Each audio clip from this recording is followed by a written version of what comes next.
Bonjour, je suis Marie-Céline Ray, je suis journaliste pour lanutrition.fr. Aujourd'hui, je vais vous parler d'une étude récente qui nous parle de l'impact des aliments ultra transformés sur le poids. Nous allons voir que pour maigrir, il vaut mieux les éviter.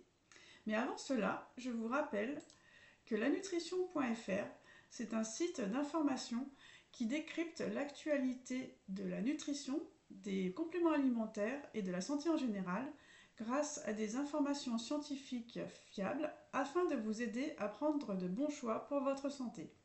Si vous êtes abonné, vous avez accès à l'ensemble du site et vous recevrez notre magazine numérique. Il s'appelle Le Monde de la Nutrition. Il y a 11 numéros par an.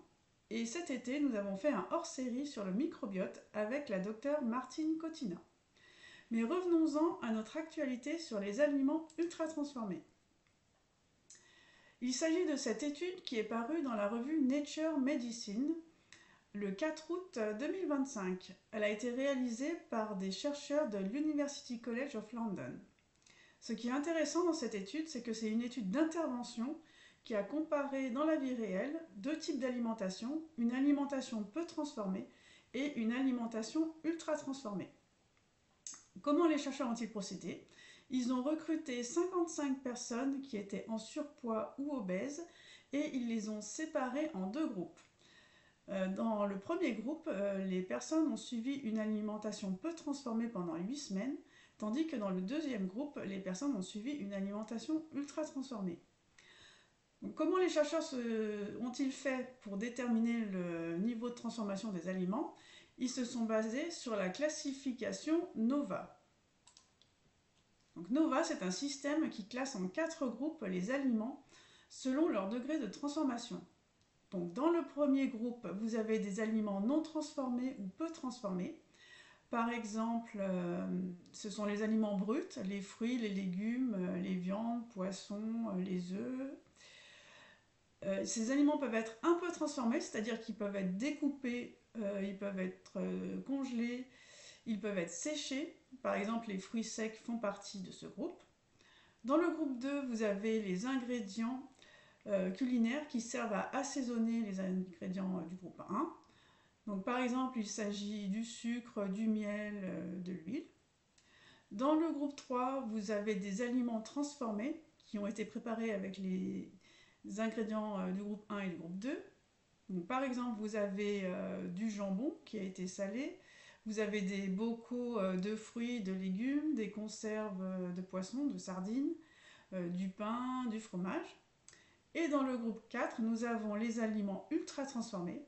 Ce sont des aliments industriels dans lesquels on trouve des additifs.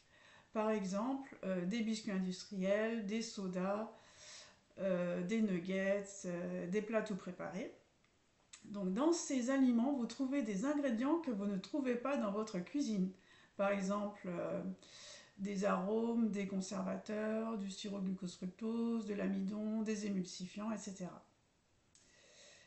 Voilà, donc par exemple, si dans votre cuisine vous faites une sauce tomate avec des tomates, des oignons, des herbes, ce n'est pas un aliment ultra transformé, c'est un aliment transformé.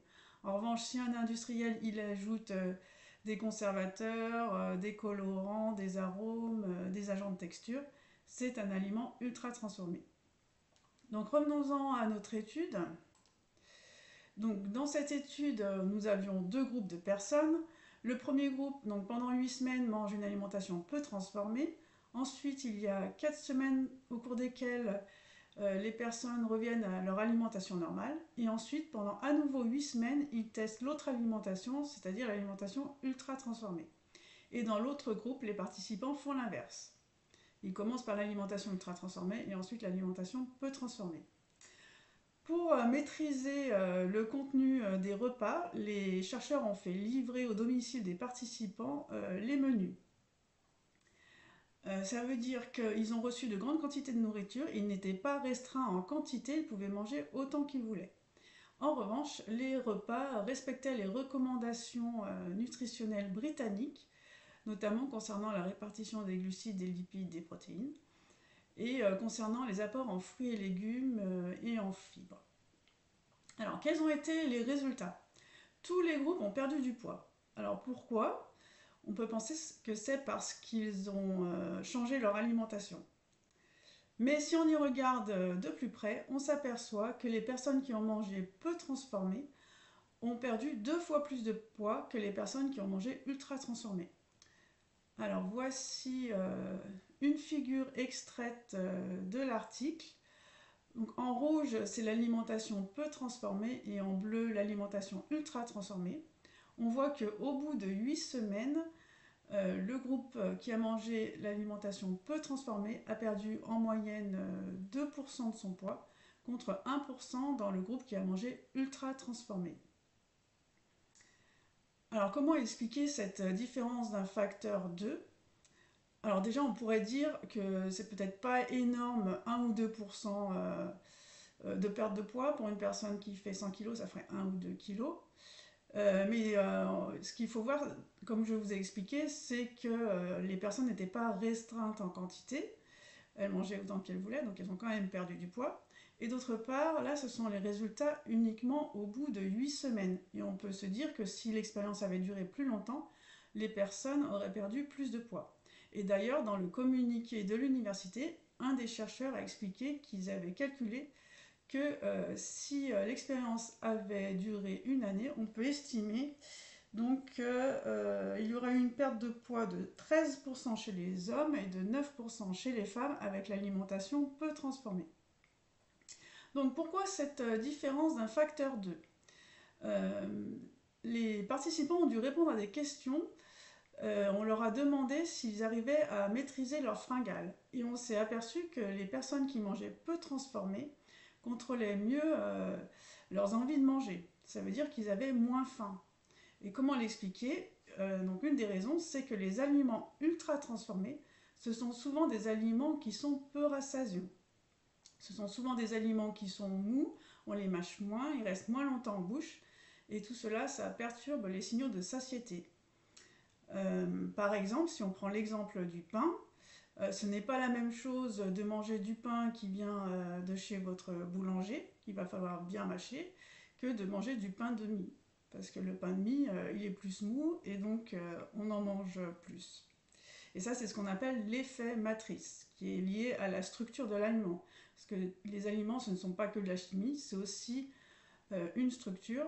Et il y a des aliments qui sont plus consistants que d'autres. Et globalement, les aliments ultra transformés sont plus mous et donc on les mange plus vite et on en mange plus.